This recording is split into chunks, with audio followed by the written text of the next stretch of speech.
Advertencia. Algunos de los relatos pueden contener material que sea sensible para algunas personas. Se recomienda discreción. Antes de empezar, deseo que tengas un buen día, tarde o noche, en donde quiera que te encuentres. Y espero que disfrutes de este contenido. Sin más que agregar, comencemos. Si llevas cierto tiempo en internet, el fragmento de esta llamada te resultará familiar. Aló, bueno. Venga, por favor, a mi casa. Aló, Aló. Venga a mi casa, por favor. ¿de qué número estás hablando? ¿Ah? ¿De qué número estás hablando? De celular. Vamos a dejarlo hasta aquí. La llamada completa la podrás encontrar de manera inmediata en cualquier plataforma digital. Este audio corresponde a una llamada hecha por una niña en el año 2006 al servicio de emergencias 911 en El Salvador, que se puso en circulación alrededor del año 2008. Mucho se ha especulado sobre el origen de esta llamada, pero hay una investigación que hasta ahora parece ser la más completa sobre este suceso. El artículo de esta investigación se publicó en el diario digital El Faro el día 17 de junio del 2009, un año después de que el audio de la llamada fuese difundido. Vamos a leerlo, te lo comparto. Desde el año pasado, circula por internet la grabación de una niña que llama al 911 de El Salvador, en busca de ayuda, porque su madre está siendo asesinada por un hombre. La llamada ha sido cubierta por un muro de silencio de parte de las más altas autoridades de seguridad. ¿Realidad descarnada o farsa bien producida? Esta es la historia. Mi sola presencia en este lugar invoca la muerte. Me lo dice esta mujer que llora delante de mí. Si no me voy, ella se muere. Estamos en una comunidad marginal en alguna parte de Ilopango. Aquí voy a hacer un paréntesis. Quiero comentarte que los lugares que la niña menciona en la llamada, Tixa y la escuelita de Altavista, sí existen y están dentro de este municipio de Ilopango. Puedes buscarlo en Google Maps, pero aquí en YouTube te estoy mostrando el mapa en este instante. Prosigamos. Esta comunidad queda al lado de una carretera principal, la Autopista de Oro, pero es invisible en la calurosa selva urbana. Un foso donde corren aguas malolientes, muros pintados con spray, casas de techo bajo, gente que barre hojas secas, ropa tendida al sol. En una de esas comunidades estoy ahora con un fotógrafo, amenazando la vida de esta mujer. Eso es lo que ella nos dice mientras nos mira con un miedo que la hace llorar. Desde la calle, cuesta adivinar la profundidad que pueden tener los estrechos pasajes y lo enredados que pueden llegar a ser. Llegamos a este lugar luego de dar muchos rodeos por la zona y de que mucha gente señalara en direcciones opuestas. Habíamos pasado frente a este grupo de casas al menos 2 veces, pero ya hemos dicho que es invisible. Preguntamos a un grupo de mujeres y señalaron la casita. Nos acercamos y preguntamos a otra que estaba sentada a la entrada de una tienda y señaló la misma casita. De los pasajes comenzaron a salir muchachos que nos miraban con descaro y quizá con reto. Nos seguían con la vista. La mujer que estaba sentada en la tienda desapareció. Luz se asomó tras la puerta de su casa. Es una mujer mayor, a la que aún es atrevido llamar anciana. Mide poco más de 1,5 metros y va descalza. Tras ella, como pollitos, salió un grupo de niños. 5, 6, todos iban descalzos. Cuando escuchó el motivo de nuestra visita, negó con la cabeza y le dijo a sus pollos descalzos que se largaran, que esa no era una plática de niños, sino de abuelas corajudas. Los chicos se replegaron, pero volvieron como moscas atraídas por el misterio. Vinimos a ver a Luz para preguntarle sobre Clara, su hija. ¿Y cómo dio conmigo? Preguntando. ¿Y preguntó a los vecinos? Sí. Ay Dios. No. ¿Y le preguntó a la mujer que estaba sentada ahí a la par? Pues sí. Entonces, fue cuando Luz se echó a llorar y a moverse, como si algo le doliera por dentro, a frotarse las manos, a mirar al cielo. Hemos revuelto un hormiguero. Es que esa mujer que estaba sentada ahí a la par ordenó matar a su hija Clara, y Luz había jurado olvidarlo, no acordarse, no volver a pronunciar su nombre, no revolver en el recuerdo sus fantasmas, y sobre todo, no hablar, no hablar ni una palabra. Y ahora, como elefantes en una cristalería, hemos entrado, preguntando por su dirección a la asesina de su hija. La pandilla tiene oídos en todas partes, y Luz lo sabe. Tendrán curiosidad de saber qué hablamos, y Luz lo sabe. Y si creen que ha hablado de más, la van a matar, y Luz lo sabe. El fotógrafo apenas ha disparado un par de veces para conseguir imágenes de entorno. A la mujer le ofrezco disculpas e intento actuar, diciendo lo más alto que puedo. Vámonos, Mauro. Si esta señora no nos quiere decir nada, está en su derecho. Y le ofrezco largarnos de inmediato. Se tranquiliza. Nota que hemos entendido. Antes de que salgamos de la colonia, me dicta en un susurro un número de teléfono y promete contármelo todo. Era diciembre de 2006 y Zoila Cisneros estaba un poco nerviosa. Antes de que dieran las 7 de la mañana, entró en aquel edificio ahumado de 3 plantas, donde tenía algunas semanas entrenándose en el arte de contestar teléfonos. Pero aquel día sería especial, porque ella se convertiría, al fin, en una recepcionista del sistema de emergencias 911. El edificio, que alberga la central de recepción de llamadas, queda justo atrás del cuartel central de la policía, y su fachada no invita a la alegría. Es una estructura monótona, surcada de cables, bañada a diario por las excrescencias de los escapes de miles de vehículos. Lo único bueno, o coherente al menos, es que la fachada anuncia con bastante fidelidad el ambiente interior. Un conjunto de salones desolados y oscuros, como una especie de convento policíaco. Ahí estaba Zoila aquel día de diciembre, en absoluto preocupada por la decoración. En su cabeza había otras prioridades, como la de tener que lidiar con gente en problemas, que esperaría que ella tuviera respuestas atinadas y ágiles, y cabeza fría. Zoila aún no sabía que en El Salvador, cuando se atiende un teléfono de llamadas y de emergencia, se corre el riesgo de contestar el horror, de escuchar lo abyecto, de oír la voz del oscuro. Pero yo lo aprendería.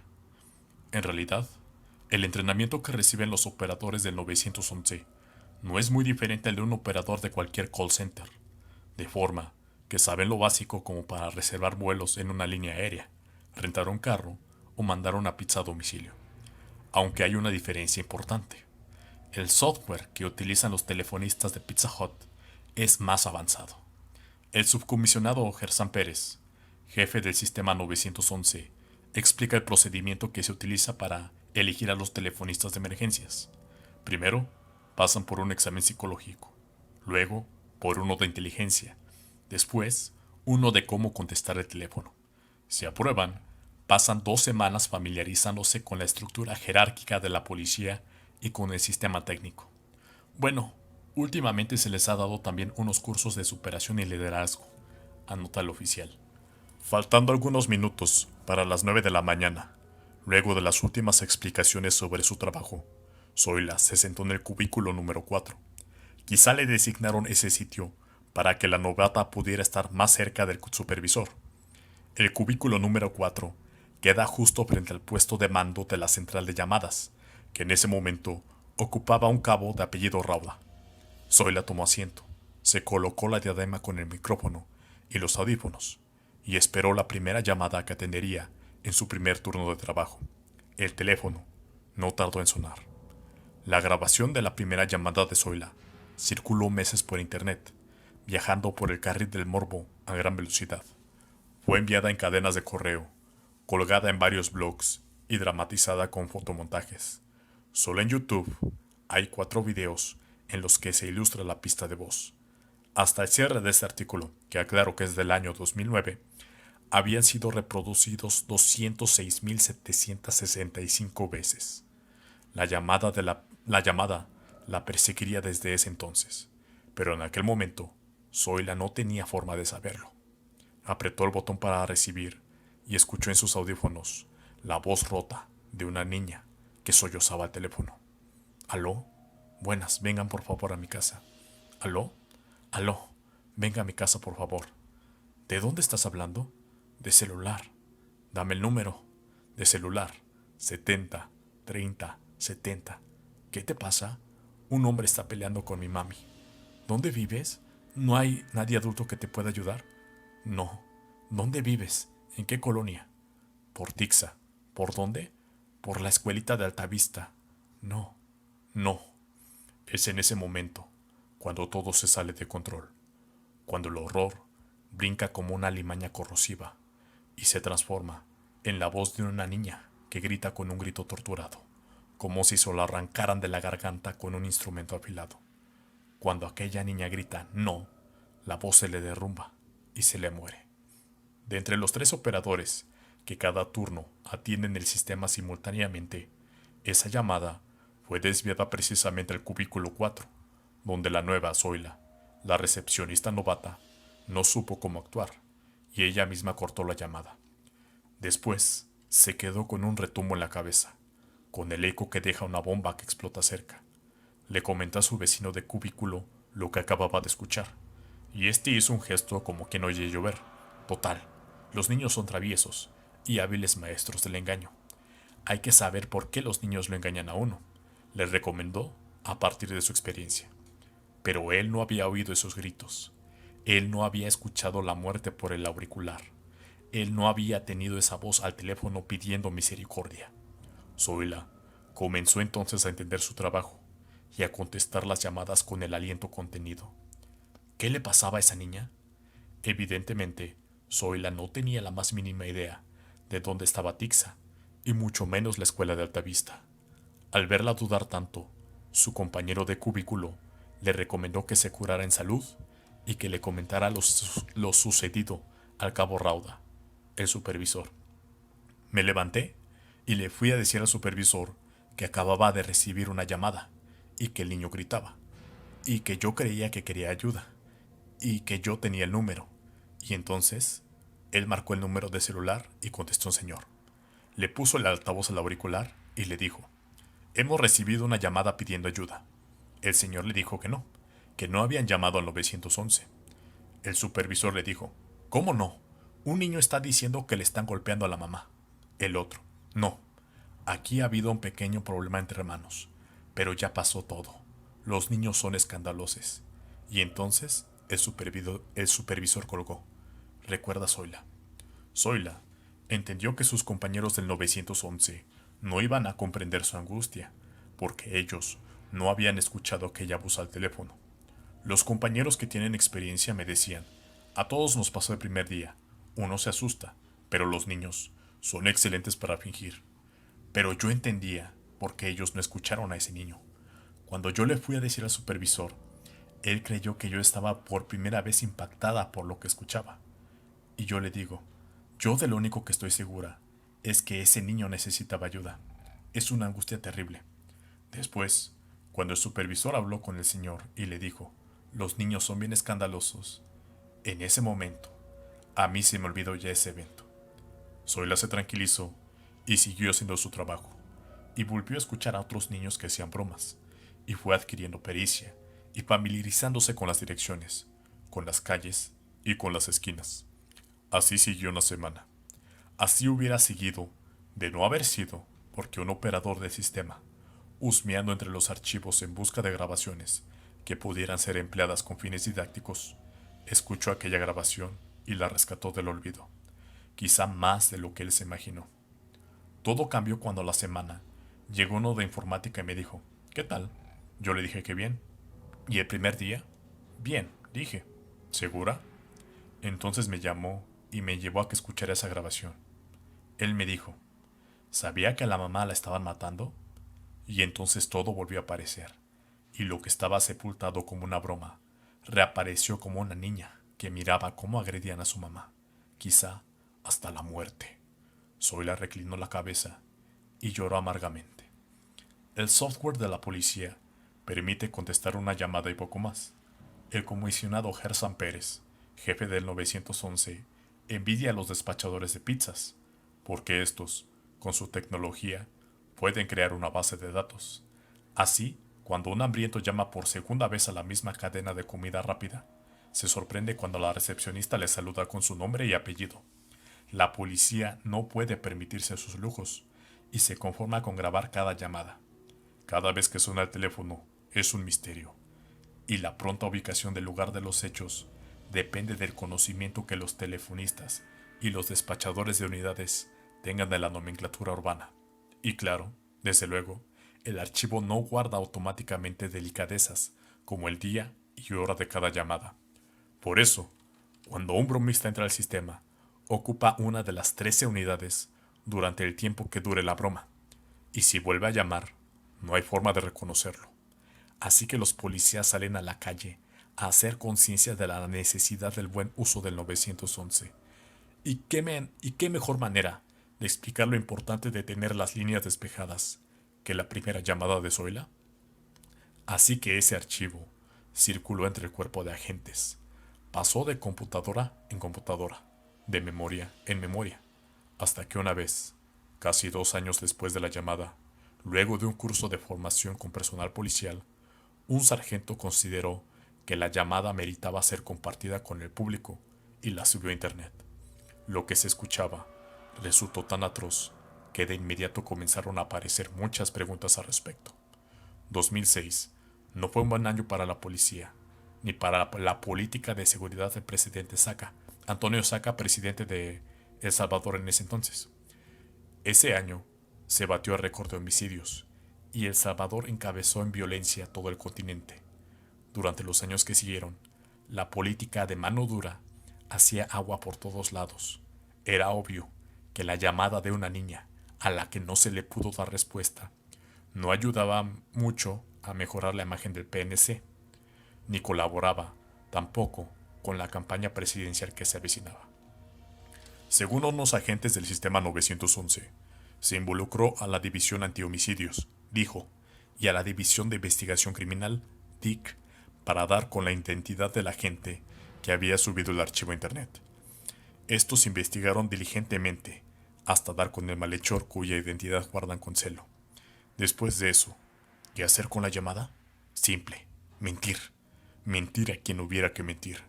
Pasara lo que pasara, esa llamada no había existido. Era falsa. Y así fue creciendo un curioso muro de mentiras y silencio. Me subo al vehículo y veo de reojo la esquina donde hace 3 años terminó muerta Clara, tirada en el charco de su propia sangre, a menos de 1 cuadra de la casa de Luz, su madre. Al día siguiente, marco el teléfono que Luz me dictó con sigilo y quedamos de vernos en el interior de una estación policial, que es el único lugar donde se siente segura para contar su historia, que es en realidad la historia del asesinato de su hija. Conseguí llegar hasta Luz gracias a una diligente gestión del Departamento de Comunicaciones de la PNC. Un procedimiento simple, un trámite de unos minutos. Yo que pregunto por la grabación que circulaba en internet y Wendy, la chica de comunicaciones, que me contesta en unos minutos para decirme con detalle la dirección de la víctima. Llego a la estación de policía que habíamos pactado y Luz ya está esperándome. Ahora no va descalza, se ha puesto elegante, lleva un vestido café, unas sandalias y un toque ligero, casi imperceptible de maquillaje. Se hace acompañar por una de sus 4 hijas, que aún viven. La chica permanece en el más absoluto silencio mientras nos presentan. Se limita a mirarme con desconfianza y a extenderme la mano. Conseguimos que los policías nos dejasen utilizar las bancas de madera de la cafetería que está en la estación, y Luz busca la más apartada, aquella donde nadie pueda oírnos. Lo que le voy a contar no se lo he contado a nadie, ni a la policía, y usted tiene que prometerme que no se los va a contar tampoco. Lo prometo.